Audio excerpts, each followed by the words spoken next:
¿cuántas veces ha leído la Biblia? ¿Y cómo ha cambiado, si es que la ha leído varias veces, cómo ha cambiado su lectura, su aproximación a la Biblia? Bueno, yo nunca he leído la Biblia entera, de la primera página a la última, como se lee un libro cualquiera. He leído fragmentos, creo que la he leído, yo diría que la he leído entera, incluso algunas partes verdaderamente aburridísimas, pero la he leído entera por lo menos una vez. Y algunos fragmentos los he leído muchas veces porque me parecen magníficos. Yo recibí una educación religiosa muy agobiante, muy pesada y muy opresiva. Y en cuanto terminé mis años escolares, lo primero que hice fue abandonar todo lo que tuviera que ver con la religión. Me quedaba el recuerdo bueno de aquellos personajes míticos, de Caín y Abel, Sansón, la Torre de Babel, todas estas cosas que forman parte de la mitología, pero no quería saber nada con la religión. Luego, ya pues por curiosidad, volví, empecé a leer la Biblia, vi que era una cosa completamente distinta de lo que decían los curas en la escuela, que era una gran construcción literaria, filosófica. Y aunque no soy creyente, pues siempre he leído la Biblia con interés. De esa educación religiosa tan rígida, provino su ateísmo, ahí fue como un acto reflejo, puede ser. Y yo creo que sí, que esa especie de obsesión con el pecado, con el arrepentimiento, con el sacrificio, que era una cosa obsesiva todos los días del año, de la mañana a la noche, a unos pobres niños que lo único que queríamos era divertirnos, ir al cine y jugar a aventuras. Pues aquello yo creo que nos vacunó a todos casi de por vida.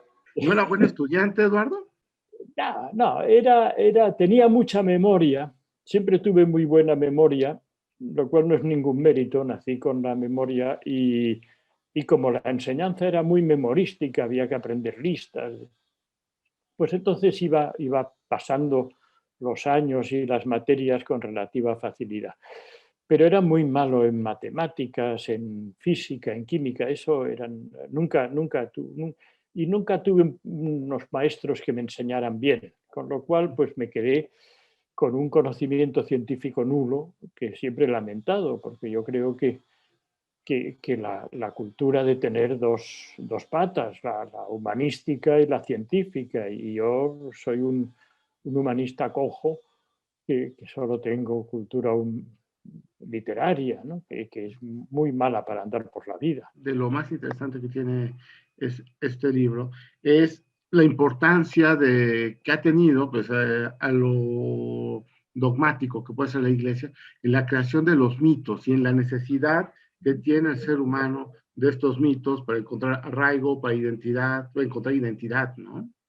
Sí, claro, yo creo que los mitos sirven pues para explicar cosas inexplicables, los fenómenos de la naturaleza, antes de que la ciencia les diera una explicación más o menos creíble. El ser humano se encontraba ante grandes fenómenos naturales, diluvios, inundaciones, incendios, terremotos, volcanes, y entonces tenía que atribuirlo a algo, y eso lo transformaba en mitos que ayudaban a comprender lo que ni la pobre filosofía ni la ciencia muy primaria podían explicar. Y sobre todo las grandes preguntas de la vida, la muerte, de dónde venimos y qué pasa cuando nos morimos y por qué unos se mueren antes y otros después. En fin, todos estos misterios que nadie ha aclarado, pero que los mitos nos ayudan a vivir con ellos, a soportarlos, a no estar obsesionados. Y bueno, pues ahí están las grandes mitologías, unas más vistosas que otras.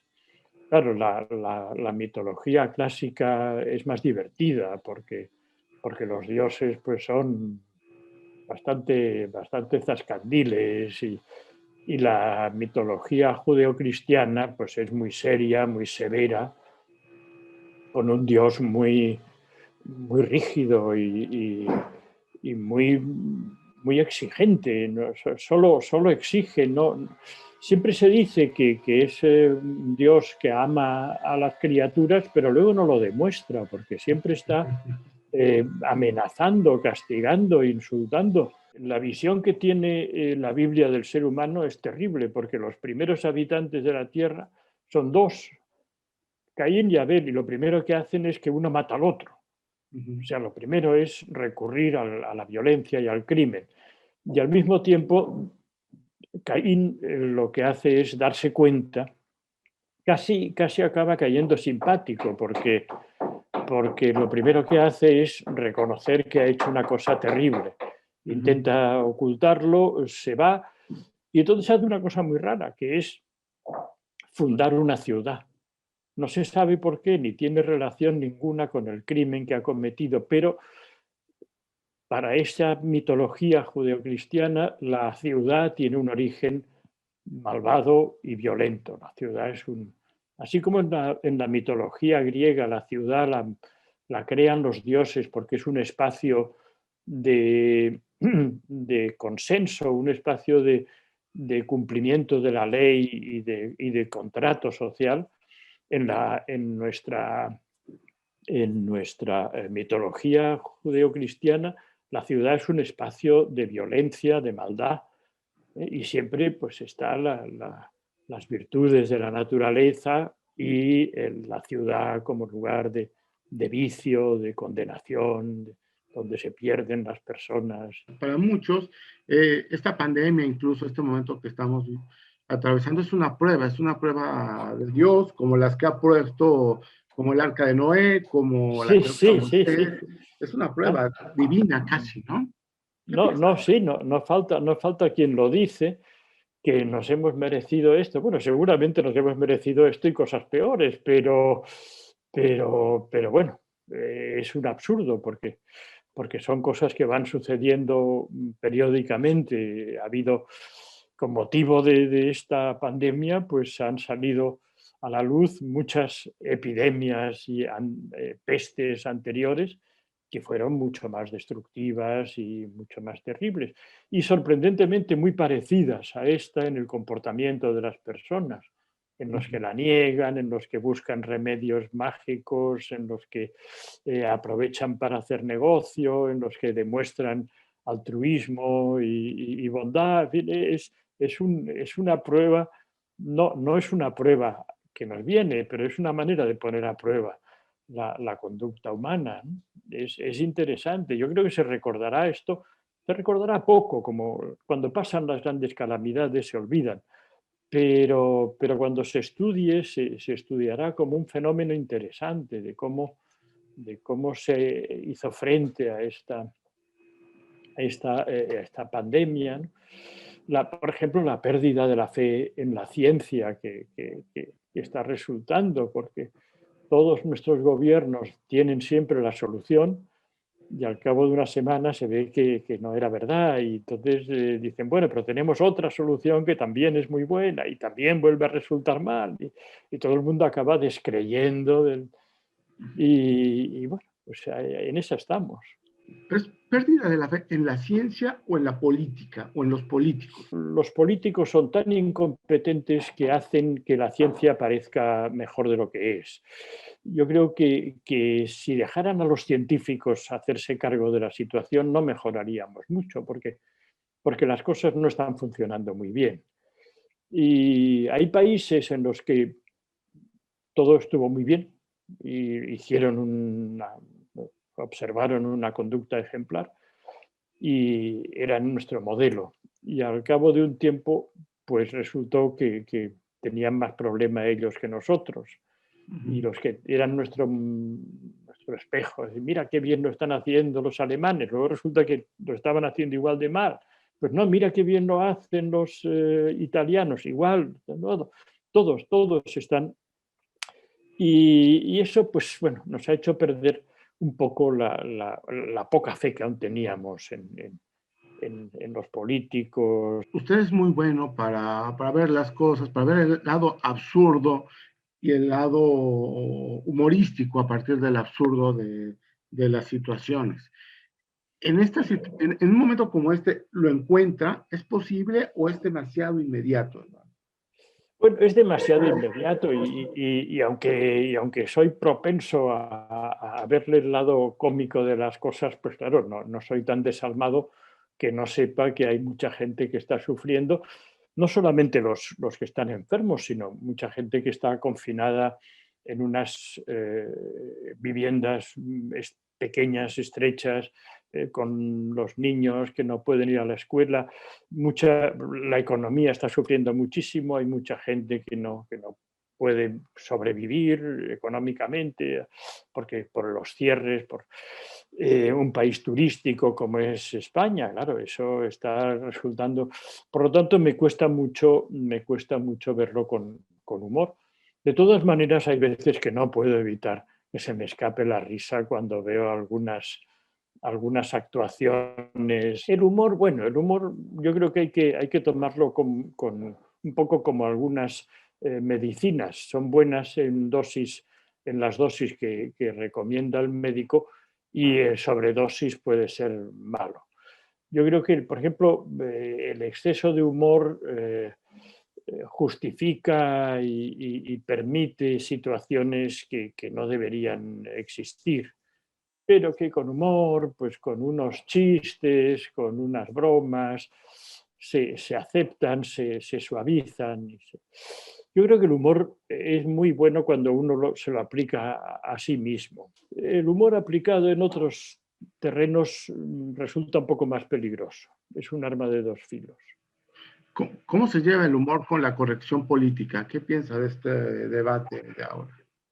Bueno, se lleva mal porque el humor es subversión, es infracción, es absurdo, es agresión muchas veces. Es una agresión benévola, sin intención pero bueno, está basado en el insulto, en la broma. Y eso, claro, en el momento en que existe una sensibilidad más acusada, puede hacer daño. ¿Cuántas veces hemos hecho una broma con intención de producir alegría y luego nos hemos dado cuenta de que habíamos cometido un gravísimo? A mí me pasa con mucha frecuencia que he hecho una broma y luego no sabía que esta persona precisamente le acababa de suceder algo y piensas, tierra, trágame, pero ya... ¿Usted se ha autocensurado de estos años en una novela, o sea, en su trabajo? En alguna ocasión. A veces, yo nunca he leído una cosa escrita por mí, pero de alguna manera, por lo que sea, pues me tengo que enfrentar a mis propias obras, porque están haciendo una traducción, porque participo en un... Y entonces me encuentro con unas cosas que pienso, ahora esto yo no lo escribiría y la verdad es que me da me arrepiento un poco de haberlo escrito. Por Pero bueno, ahí ejemplo, está. Bueno, claro, yo he practicado literatura de humor y entonces he hecho burla de defectos físicos, he hecho burla de las mujeres, de los viejos, yo qué sé, de todo lo que se me ha puesto por delante. y ahora cree que no podría hacerlo. Que no estaría bien Y visto. ahora, bueno, la verdad es que podría hacerlo y seguramente lo haría y de hecho lo sigo haciendo, pero es verdad que tengo una conciencia más clara de que se puede herir. Antes no pensaba, buscaba el efecto cómico y no pensaba que con esto podía herir la sensibilidad de alguna persona, de algún grupo. Una entrevista con George Simenon, donde decía Simenon que la escritura parte de la infelicidad, porque parte de la necesidad del autor por encontrarse a uno mismo. Cuando la encontré, dije, se la voy a preguntar a Eduardo Mendoza, que creo que escribe a partir del pozo del placer, y que quisiera que sea su posición. Bueno, yo la verdad es que sí, yo he leído hace poco también, porque he leído quizás estamos hablando de la misma entrevista, una que salió en el Paris Review, que Exactamente. ahora ha salido en un volumen, 2 volúmenes de entrevistas. Yo también la leí y bueno, estas cosas me hacen pensar. Yo no tengo conciencia de que mi afición por la literatura venga de la infelicidad. Yo de niño, al contrario, era tan feliz con los cuentos que me leían, con los cuentos que yo mismo tenía, las tiras cómicas, que quería hacer aquello porque me parecía lo más maravilloso del mundo y así empecé imitándolos. Y desde entonces para mí siempre ha sido una fuente, no diré de felicidad, porque eso no sé muy bien lo que significa, pero sí me ha dado muchísimas alegrías, muchísimos, todos los momentos que he dedicado a la literatura han sido momentos positivos. A veces he sufrido, a veces me he desesperado, a veces me he enfadado conmigo mismo, pero siempre han sido momentos buenos. La edad no lo acerca ni tantito a Dios, no lo ha acercado ni tantito a Dios, por si No, las no, dudas. no, no. No, no, la verdad, no. Bueno, Dios no sé lo que es. Desde luego, el Dios de la Biblia, el Dios yo nunca, no creo, no creo. Una vez hacían una encuesta, ¿usted cree en Dios? Y dije, mire, yo no sé por qué Dios me está preguntando. O sea, yo no creo que haciendo sacrificios humanos será mejor la cosecha de maíz. No lo creo. Y no creo que si estoy toda la vida en la postura del loto, me reencarnaré en una mariposa. No lo creo. Y tampoco creo que si soy bueno me iré al cielo y si soy malo me iré al infierno. De la misma manera que no creo lo de los sacrificios humanos, no creo en esto. No sé qué pasa, no lo sé.